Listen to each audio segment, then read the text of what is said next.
Coming up next, we have Stufflebeam and Ellaree Yeagley. Amy and Ellaree will never have a door with both of their names printed on it because both of their names are impossible to spell. While their differences are colorful and varied, both have written for Right Club Atlanta, Seen Missing, and the 500, and both wish that their greatest weakness was occasionally giving a damn. Please put your hands together for Amy Stufflebeam and Ellaree Yeagley. Hello, everyone. I'm glad you're here. I'm glad you're taking everything seriously. We have something really important to discuss with you tonight. As we all know, there are many things that can go wrong with film adaptations of comic books. Sure, sometimes things go right, but for each Robert Downey Jr. playing a fairly solid Iron Man, there's the equal or greater abomination of a Kelsey Grammer in blue grease paint. Likewise, the existence of Christopher Nolan's Dark Knight trilogy, though glorious, doesn't negate the fact that we still have literally 4 atrocious Michael Bay Transformers movies. With yet another on the way, like the unloved baby Michael Bay's having to save his marriage to this god-awful franchise. That's right. That's right. The balance is skewed, friends. We're winning battles, but not the war. And that's partly why Jessica Jones thrills so many people. Finally, they got it completely right. Right? Yeah? Wrong. Yeah, you're all wrong.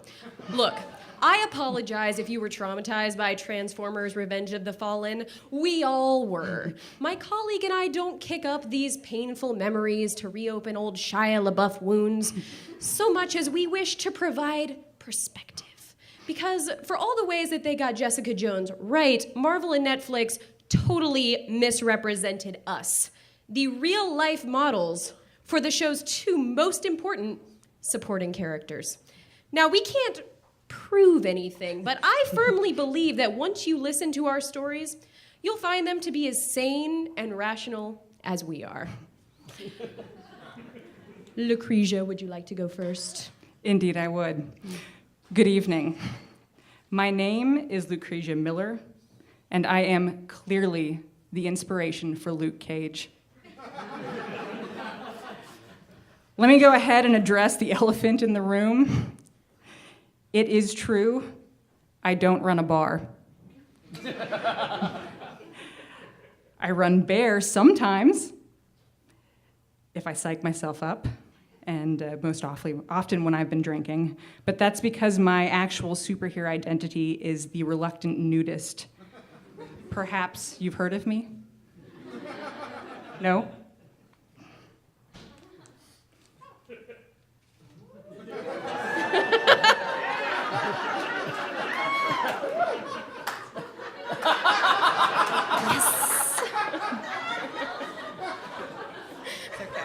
You can calm down. These are male nipples that I printed off of the internet. I also have one on my left elbow. I don't get what the big deal is.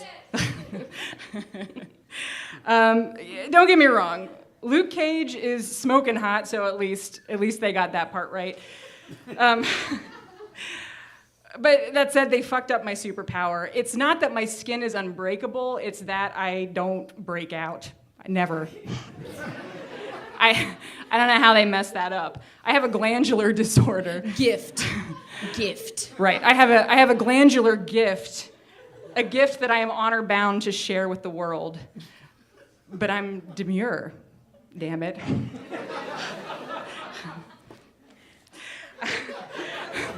This is awkward. I didn't ask to be saddled with this smoothness nor this suppleness. No one asks for glowing, perfect skin, but that's the hand that I was dealt, and that is a true tale of goddamn human drama, people. Now, let's not restrict this conversation to humans. My name is Patsy, but you may know me as Housecat. Housecat, you may say, I don't recall seeing any luscious feline superheroes in Jessica Jones. To that point, I ask you, How often does Hollywood ever maintain the purity of the source material? The new Teenage Mutant Ninja Turtles gave me nightmares. Iron Man 3 practically turned Mandarin into Mr. Bean. People keep letting M. Night Shyamalan make movies. Patsy, keep your eye on the ball of yarn. You're right. Can you imagine the horror of my fans' meow meows, as they're often called? What they felt when Mighty House Cat was downgraded to Trish Walker, BFF, and Krav Maga enthusiast. Not to mention the exclusion of my super gift, projectile pungent piss. Don't get me wrong, Trish Walker is smoking hot, so at least they got that part right. And while I'm feeling generous, I will say that Netflix nailed the depiction of super sex. I mean, you can't find that kind of hero quality banging on LubeTube, people.